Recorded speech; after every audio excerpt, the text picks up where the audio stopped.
Honored to meet you, Nav, and thank you so much for being with us today. And today we're hoping to kind of just talk a little bit about your life. And I know that I've become a fan over the last couple of years, and I think our nation's been inspired by you and the way that you've just conducted yourself, the way you've made the world a better place. And so thank you so much for... Well, thank you for having me here. Yeah, it's great.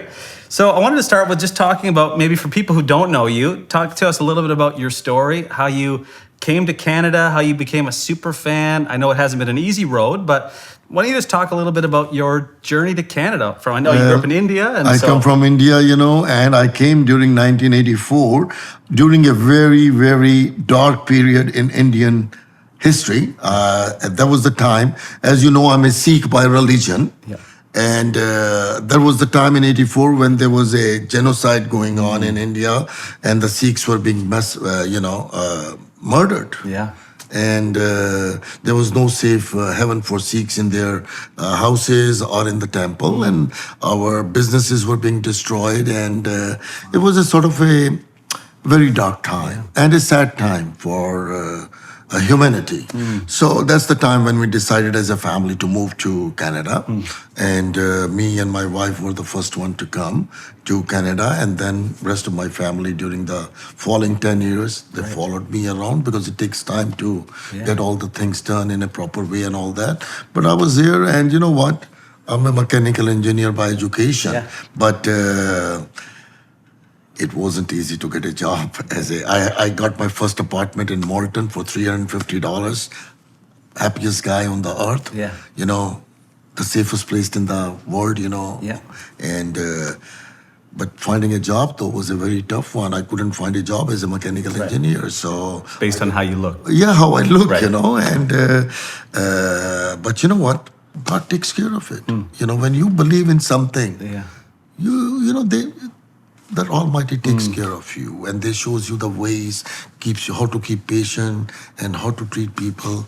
And I was successful there, but I think the main thing was I treated everybody like I wanted to be treated myself.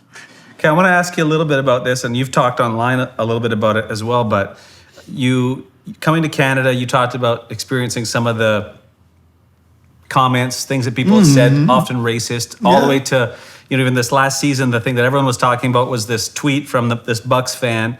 And I want to talk about this from your response, because you respond with weapons that most people don't, and that's the weapons of love. And I want to talk about what motivates that for you, because most people don't live like you do. I don't know if you know that, but on Twitter especially, most people don't respond like you do. Sometimes when people, there is a fear of unknown. Sure. And we need to, and once they know it, they love you. It's true. And that's with anybody. We might see a people of a different color, or we see a Muslim guy, or we see a Sikh guy, or we see anybody we see. If we don't know, there's a little fear. I always say, I challenge everybody. You know what? Leave your comfort zone. Go where you're not welcome. Yeah. But you do it with the weapon you're talking about, love. Yeah. And you will see the world becoming a better place. It's true. In the basketball world, we talk a lot about the greatest of all times. We talk about the GOATs, we call them, right?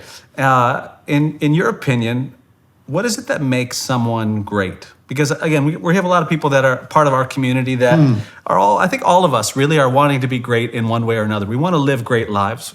What is it, do you think, that makes us great? Okay. To me, I think I've evoluted a little bit now from this. I'll give you an example. To me, Vince Carter. Yeah, people think he was the best dunker of all time. Right. Michael Jordan, the greatest of all time in basketball. Kobe Bryant. To me, it's not how many points they have scored or how many dunks they have done. I always say Vince Carter is the best because I saw him reaching out to the kids. We used to do a camp every year for 600 kids. Yeah. Where he used to spend his own time, a lot of money, to teach these kids not just to play basketball, but the discipline of life. it doesn't impress me Right. if somebody's a billionaire or this. Just tell me how many kids he has inspired. That's it. For me, that's the great That's of the all greatest time. part. I love it. Okay, one last thought for you. I want to know anyone who's watching right now who maybe they're thinking, I want to live a great life. I want to change how I've been living. I've been living for myself, and I've been inspired by your story. What would you say to them? They're saying, I want to start living my life maybe in the way that you've, in a lot of ways, conducted yourself. What A would full you? life. You're talking about a life, Yeah. What more would you than say to a. them? Well, reach out to somebody whom you don't even know and they need help. Reach out to them without anything in return. No strings. No strings attached. Just do it.